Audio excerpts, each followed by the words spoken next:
ലോകത്തിലെ ഏറ്റവും വലിയ സൈന്യം നമുക്കുണ്ട്, ഞങ്ങൾ അത് ഉപയോഗിക്കുന്നു. ഇതാണ് അമേരിക്കൻ പ്രസിഡന്റ് ഡൊണാൾഡ് ട്രംപിൻ്റെ ഏറ്റവും ക്രൂരമായ ഏറ്റവും പുതിയ വാക്കുകൾ. ട്രംപിൻ്റെ ഈ പിടിവാശി ഒന്നുകൊണ്ട് മാത്രമാണ് പശ്ചിമേഷ്യ ഇപ്പോഴും സംഘർഷത്തിൽ തുടരുന്നത്.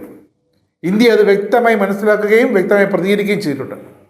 ഇറാൻ ഗൾഫ് രാജ്യങ്ങളെ ആക്രമിക്കുന്നത് തൊട്ടു പിന്നാലെ കടുപ്പിച്ചതോടെ ഫ്രാൻസ് അടക്കം യൂറോപ്യൻ സഖ്യരാജ്യങ്ങളും ഗൾഫ് നാടുകളെ സംരക്ഷിക്കാനായി സന്നദ്ധത പ്രകടിപ്പിച്ചു കഴിഞ്ഞു. ഖത്തറിനെതിരായ ഇറാന്റെ ആക്രമണത്തെ റഷ്യൻ പ്രസിഡന്റ് വ്ളാദിമിർ പുതിൻ പോലും അപലപിച്ചത് ലോകരാഷ്ട്രങ്ങളെ ഞെട്ടിച്ചിരിക്കുന്നു. ഖത്തർ അമീറുമായി സംസാരിച്ച പുടിൻ തങ്ങളുടെ സൈനിക സഹകരണവും ഖത്തറിന് ഉറപ്പു നൽകി. ഫലത്തിൽ ഖത്തറിനൊപ്പം ഇറാനെതിരെ അമേരിക്കയും റഷ്യയും എന്നതിനൊപ്പം യൂറോപ്യൻ സഖ്യരാജ്യങ്ങളും എന്ന അവസ്ഥയിലേക്ക് പശ്ചിമേഷ്യ സംഘർഷം വളർന്ന് വലുതായിരിക്കുന്നു. ഡൊണാൾഡ് ട്രംപ് അങ്ങനെ അവിടെ കൊണ്ടെത്തിച്ചിരിക്കുന്നു. ഇന്ത്യൻ പ്രധാനമന്ത്രി നരേന്ദ്രമോദിയാകട്ടെ ഇറാനുമായി മധ്യസ്ഥ ചർച്ചകൾ സംഘർഷത്തിന് മുമ്പ് തന്നെ നടത്തി വരുന്ന ബഹ്റിൻ രാജാവുമായുമൊക്കെ ചർച്ചകൾ നടത്തി. യുദ്ധക്കൊതി, എണ്ണക്കൊതി, കൊള്ള, ഇതിനൊക്കെ ഡൊണാൾഡ് ട്രംപ് കണ്ടെത്തുന്ന ന്യായം വിജയം എന്നതാണ്. ഇറാനെതിരെ യുദ്ധത്തിൽ കഠിനമായത് വരാനിരിക്കുന്നേയുള്ളൂവെന്നാണ് ഡൊണാൾഡ് ട്രംപിൻ്റെ ഏറ്റവും പുതിയ മുന്നറിയിപ്പ്. ഞങ്ങൾ അവരെ തകർക്കുകയാണ്, സൈന്യം മികച്ച രീതിയിലാണ് മുന്നേറുന്നു, ഇതാണ് ട്രംപ് പറഞ്ഞത്. ഇറാനിൽ ഭരണമാറ്റമാണ് US ആഗ്രഹിക്കുന്നതെന്നും ഞങ്ങൾ അവരെ ശക്തമായി ആക്രമിച്ച് തുടങ്ങിയിട്ടില്ല, വലിയ ആക്രമണ തരംഗം ഉടൻ വരുന്നുണ്ടെന്നും ട്രംപ് പറയുന്നു. അപ്പോൾ യുദ്ധം ഈ ഇടക്കാലത്തൊന്നും അവസാനിക്കുന്നില്ല എന്ന സൂചനയാണ് ട്രംപ് നൽകുന്നത്. അപ്പോൾ പശ്ചിമേഷ്യ മാത്രമല്ല ആശങ്കയിലാവുന്നത്.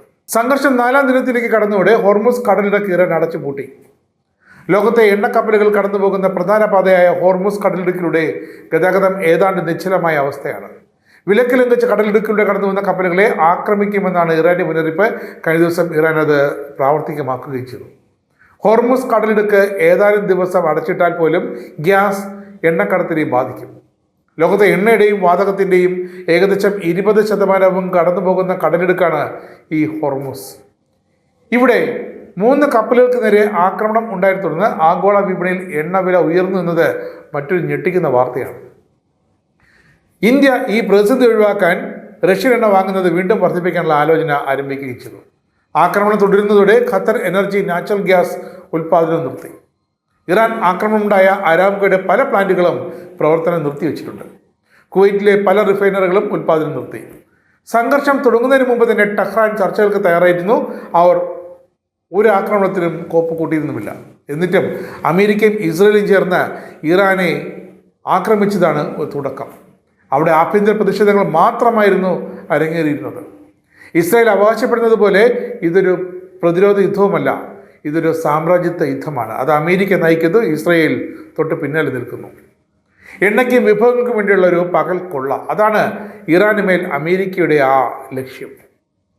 ഒമാന്റെ മധ്യസ്ഥതയിൽ ഇറാൻ നേരത്തെ ചർച്ചകൾക്ക് തയ്യാറായി തന്നെ അവർ യുദ്ധഗതി പൂണ്ടിരിക്കുകയല്ല എന്ന് തെളിയിക്കുന്നതാണ്. എന്നിട്ടും ഡൊണാൾഡ് ട്രംപ് ആക്രമണം അഴിച്ചുവിട്ടിരിക്കുന്നു. ഇപ്പോഴിതാ ട്രംപിൻ്റെ കയ്യിലുള്ള മിസൈലുകളൊക്കെ തീർന്നിരിക്കുന്നു.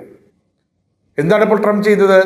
തൻ്റെ പക്കലുള്ള മിസൈലുകളും ആയുധങ്ങളുമൊക്കെ ഗൾഫ് രാജ്യങ്ങളിൽ ആവനാഴി ഒഴിഞ്ഞൊരവസ്ഥ എത്തുമ്പോൾ മറ്റ് രാജ്യങ്ങളിൽ നിന്നും ഒക്കെ പടക്കോപ്പുകൾ വീണ്ടും ശേഖരിച്ച് പശ്ചിമേഷ്യയിലേക്ക് എത്തിക്കാനുള്ള ശ്രമത്തിലാണ് ഇപ്പോൾ അമേരിക്ക.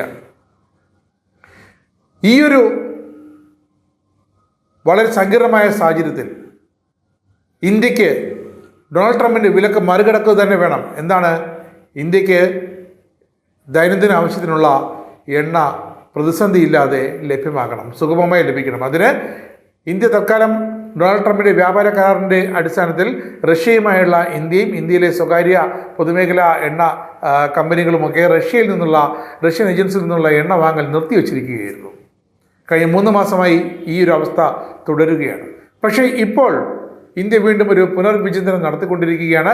ഇന്ത്യക്ക് വേണ്ട എണ്ണ ഇന്ത്യ റഷ്യയിൽ നിന്നും വാങ്ങാൻ തീരുമാനിച്ചിരിക്കുന്നു എന്ന ഏറ്റവും പുതിയൊരു വാർത്തയാണ് ഇപ്പോൾ പുറത്തു വരുന്നത്. അങ്ങനെ വന്നാൽ ഇന്ത്യയിലെ എണ്ണ വില കൂടുമെന്ന സാധാരണ ജനത്തിൻ്റെ ആശങ്കയ്ക്കൊരു അറുതി വരുത്താനെങ്കിലും നരേന്ദ്രമോദി സർക്കാരിന് സാധിക്കുമെന്നതിൽ ഒരു സംശയവുമില്ല.